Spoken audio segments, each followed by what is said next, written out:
My name's Iris Wall and I'm a fourth year fashion design student at QUT. My name is Catherine Harvey and I love designing costumes and bespoke made to order. My name is George Teo. I am the designer behind Joteo, and I'm also a designer who is under their fourth year at QUT Fashion Design.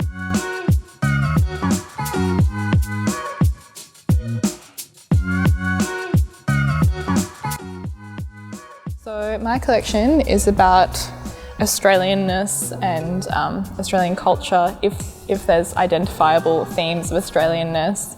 In the collection I've used digital sublimation printing on polyester. I've also printed on different wools. I've hand painted, I've made some sunglasses. I've made brooches, I've knitted some brooches and then hand dyed them and felted them into these silly corsage things.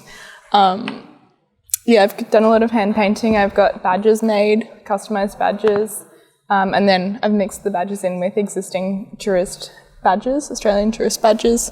I think the illustrations definitely, that's kind of been with me since first year, looking back at my illustration style from when I started this course. And I think that's iconic and that'll probably stay with me continuing on in my career. My collection at the moment is based on a Dungeons & Dragons campaign I've been playing for 2 years, and it's about my character Andura and her progressive story arc and how she's grown and changed over time through the narrative.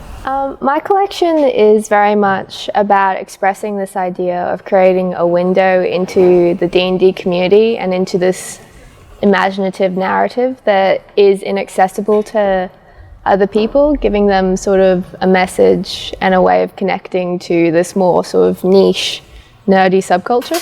So I've employed a mixture of zero waste design. I've done embroidery and I've used painting and a lot of sort of bespoke techniques of binding hems and stuff to make sure it's very durable, wearable stuff. My signature feature as a designer is probably the elvish aesthetic. I draw a lot on my Finnish heritage combined with more fantasy style silhouettes. The collection is about really envisioning, materializing these dark emotions into a physical corporal form. So the way I envision them is something that's constrained but also quite elegant. So that really goes back to all the three-dimensional silhouettes that I have. The dark emotions that I keep talking about were really reflective of my own struggles with depression and current struggles of anxiety. Signature feature as a designer, I think it's very much the idea of that guarded femininity, because I think really with all my silhouettes and all my creations, there is that element a very tactile strength. Some of it looks like armor, some of it looks like a reinforced spine.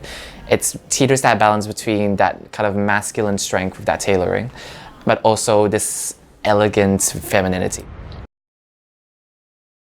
I had actually done work experience in year 11 and 12 at the Asketas Science Institute out at Griffin's campus, and I was set to go straight into a biomedical course because I had early entry, but I was having a conversation with my mother and my history teacher going, if you could do anything, what would you do? And I'd say, well, design clothes, because clothes can transform a person from having a terrible day into having one of the best days of their lives. So I wanted to become a designer when I was 4 years old. Yeah, around 4 years old. And I didn't really think much of it because obviously, what 4-year-old thinks about that kind of thing. But I think overall, as time just went, I just got more and more interested with things. I was always interested, in putting things together. I was always very curious about the technical side of things, how that can also then play into sort of a artistic or even more of a more theoretical way.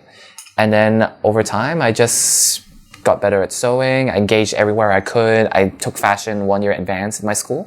And then I did an early starter course with QUT.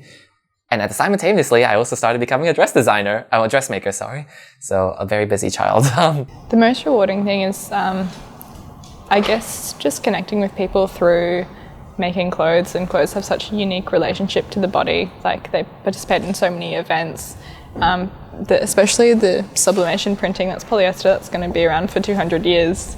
you know, like that's gonna outlive me. I hope it doesn't end up in the bin, but I don't know. I think that's awesome, and the fact that you can be a part of someone's life and memories, and and also just that point of purchase where someone's like, I like that, and indirectly you're having a connection with them.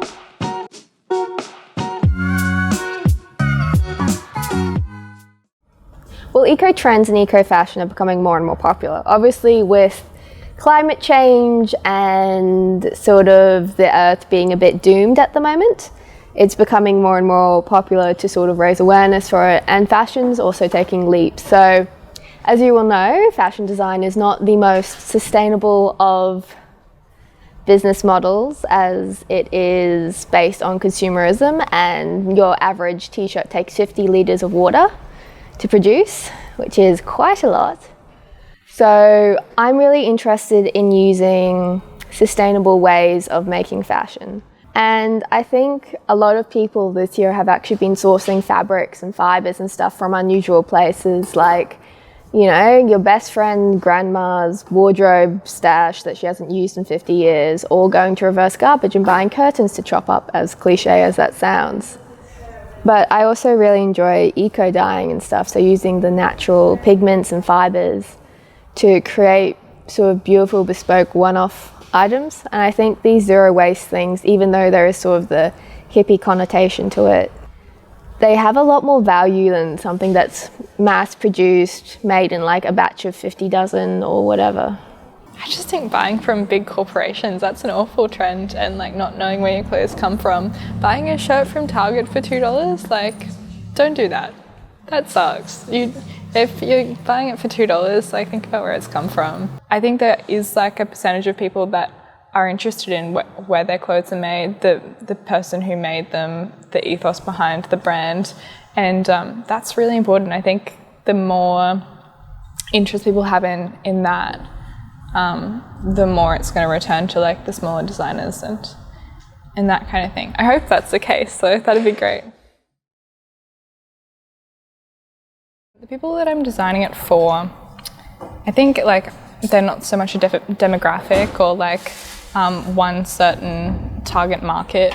It's just like people that don't take themselves too seriously and are quite silly and have this like sense of play, and that's not specific to one person, and it's really inclusive. That's what I've tried to think about in the collection. I don't want to exclude anyone. I think that's definitely something like it's open. We cannot go back now anymore. I mean, like if you look at a live reel of like fashion shows on YouTube, and it just shuffled between ones from like before 2010, then post 2010. I mean, before 2010, it was all like blonde, blue-eyed, skinny, tall, maybe brunette sometimes as well, but they didn't really want to, and that token, like just one African model or that one Asian model.